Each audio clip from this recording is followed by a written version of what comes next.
나는 이 환자들하고 평생 살아도 좋겠다. 건강보험 정책이 어떻게 바뀌든 뭐 개헌가에서 뭐 어떻게 이런 게 바뀌든 그런 거 상관없이 나는 이런 환자들하고라면 평생 살아도 괜찮겠다. 그런 느낌이 들었어요.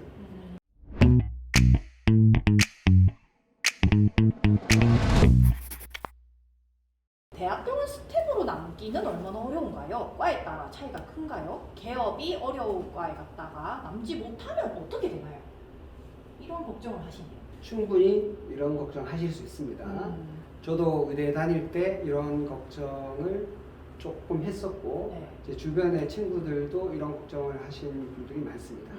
개업을 할 수 없는 과라면 이제 대체적으로는 뭐 진단검사의학과 뭐 이런데 그 다음에 기초 과목 해부학이나 병리학 같은 뭐 그런 과목도 있을 수 있고 진짜 이분이 원하시는 게 대학병원에 남는 것 자체가 목표라면 기초 과목을 하시면은 거의 다 대부분 대학에 남을 수 있습니다. 아하, 그렇구나. 네, 해부학, 병리학, 생리학, 양리학 이런 데는 늘 교수 요원이 모자라요. 대학병원에 남는 게 목표라면 그렇게 가시면 돼요. 그리고 이런 기초 학문 분야는 또 왜 좋은가 하면 방학이 있습니다. 방학이 있습니다. 물론 방학 때도 교수님들이 다 나옵니다. 다 나오지만 수업을 안 하니까. 근데 임상, 내과나 외과나 뭐 저처럼 재활의학과 방학이 없습니다. 교수인데 맨날 진료를 해야 됩니다. 그렇구나. 네. 너희들의 개맛을 알아? 여러분 방학이 있는 것하고 없는 것하고는 삶의 질이 엄청나게 차이가 나요. 그게 너무 부러워요. 방학 있는 직업 가지신 분들. 맞죠, 너무 맞죠. 부럽습니다. 그러니까 만약에 이분이 대학에 남아서 그런 교수가 되고 싶다. 그러면은 나는 방학이 있는 교수를 할까? 방학이 없는 교수를 할까? 이걸 먼저 생각을 하시는 거죠. 방학이 좋냐 아니냐부터 먼저 따져보셔요. 그렇죠. 그렇죠. 네. 두 번째는 자기가 그 학문 자체에 관심이 있다. 뭐 예를 들어서 유전학을 한다. 네. 그러면은 이제 기초 과목이라도 실험이 엄청 많습니다. 실험이 논문도 엄청 많이 써야 되고.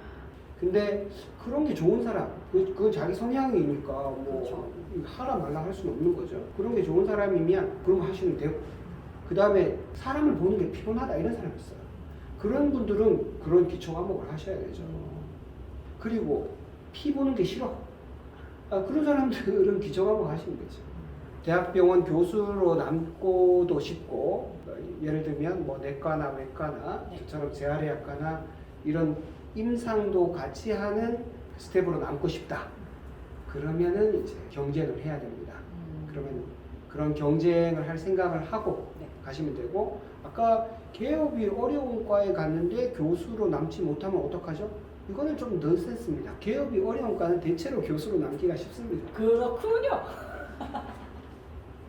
아하, 고민할 필요가 없는 부분. 두 번째는 별로 고민할 필요가 없는 거죠. 네.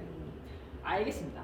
자, 두 번째 질문입니다. 의대는 졸업했지만 의사 말고도 할 수 있는 의료계 직종이 있을까요? 많죠.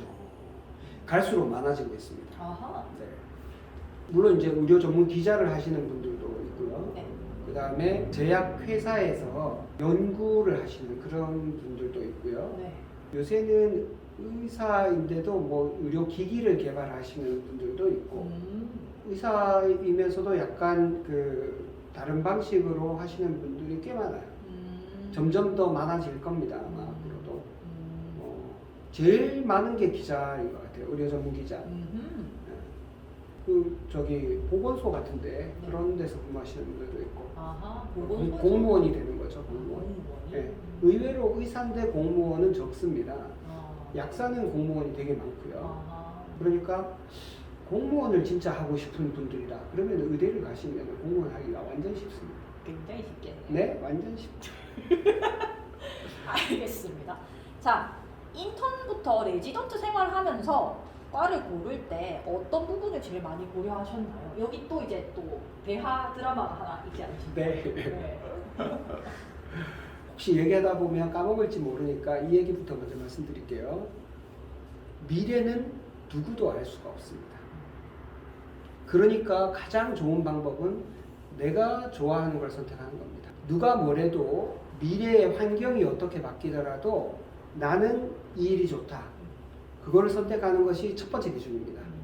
재활의학과를 제가 선택할 때 네. 물론 그 인기가 아주 없었던 건 아니죠. 그 당시도 좀 인기가 있었는데 네. 이만큼 인기가 있을 거라고 몰랐죠. 상상이나 했겠습니까?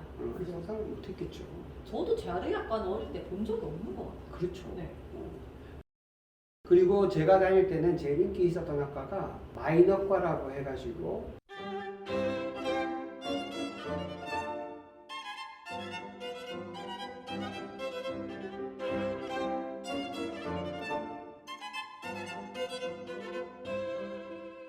이 내과를 이제 마이너과라고 하면서 네.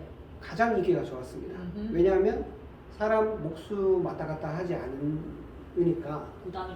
부담이 적죠.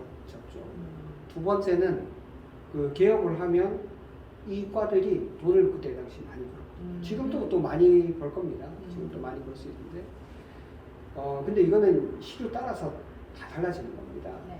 그리고 개업을 해서 돈을 많이 번다 적게 번다는 그 과의 문제일 수도 있지만 개인의 역량이 굉장히 또 차이가 많이 납니다. 아무래도 경영 마인드가 그럴 수도 있고 또 실제 실력도 차이가 날 수 있고 그렇기 때문에 이제 보통 그 사람의 몸값을 정할 때 어떤 과 의사다 이렇게 하면 어느 정도 몸값이 정해져요.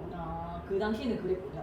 지금도 그래요. 지금도? 지금도 그래요. 과에 따라서 과에 따라서 몸값이 어느 정도 정해져요. 평균적인 몸값이 있어요. 이제 대학병원은 제외하고 일반 종합병원이라든지 네. 전문병원 이런 데서 이제 봉직하는 의사의 평균 급여 이거를 그 사람의 몸값으로 봅니다. 근데 이제 그런 걸로 따지자면 재활의학과나 영상의학과나 뭐 이런 데는 엄청 높아요. 근데 그게 원래부터 높았냐? 안 그래요. 어떤 시류의 흐름에 따라서 네. 또는 정책의 방향에 따라서 그게 많이 차이가 있습니다. 또 재활의학과는 앞으로도 이제 노인 환자나 뇌졸중이나 이런 환자들이 많으니까 그런 환자를 관리할 수 있는 과가 재활의학과밖에 없기 때문에 재활의학과는 앞으로도 계속 더 높긴 높을 거예요. 네. 그러면 근데 영상의학과는 지금 되게 높거든요. 네. 영상의학과가 10년 후에도 높을 건가? 장담할 수 없습니다. 꼭 명심하실 거는 그렇게 만약에 선택했다가 그런 미래가 펼쳐지지 않으면 꼭 평생 해야 되는데 괜찮을까? 그거는 좋은 선택이 아니라고 봐요. 네. 저는 재활의학과를 선택하고 난 다음에 네. 전공의 1년차 때 환자 딱 일주일 보고 난 다음에 그런 생각이 들었습니다. 나는 이 환자들하고 평생 살아도 좋겠다. 건강보험 정책이 어떻게 바뀌든 뭐 개헌가에서 뭐 어떻게 이런 게 바뀌든 그런 거 상관없이 나는 이런 환자들하고라면 평생 살아도 괜찮겠다. 그런 느낌이 들었어요. 그래서 어떻게 할까요? 그래서 의대에 다니시는 분들이라면 3년차, 4년차 PK 실습할 때 그 다음에 인턴하면서 그 환자들의 모습을 가까이서 면밀하게 관찰하고 어떤 환자들한테 자기 마음이 더 흐르는지를 살펴볼 수 있는 기회예요. 그런데 그 기회를 그냥 의대 과정의 한 과정으로만 생각하고 그냥 지나쳐버리면 너무나 중요한 기회를 놓쳐버리는 겁니다. 그 기간에 환자들 옆에서 어떤 환자한테 내 마음이 흐르는지를 꼭 한번 살펴보시고 그 마음이 흐르는 대로 선택을 하시면 더 좋겠다는 말씀을 드립니다. 좋은 말씀. 네, 오늘 길게 한번 얘기를 나눠봤습니다. 아직 할 얘기가 어마어마하게 더 많긴 하지만요. 네, 오늘은 여기에서 한번 맞춰보도록 하겠습니다. 다음 시간에 저희 또 한번 원장님의 히스토리를 가지고 만나는 자리를 만들어 보도록 하겠습니다. 네. 혹시 궁금한 내용이 있으시면 댓글을 남겨주시면 저희가 최대한 그 댓글을 잘 모아서 여러분의 궁금증을 풀어드리도록 할 테니까 댓글을 그렇게 남겨주시면 고맙겠습니다. 네, 오늘 감사했습니다. 감사합니다. 감사합니다. 안녕.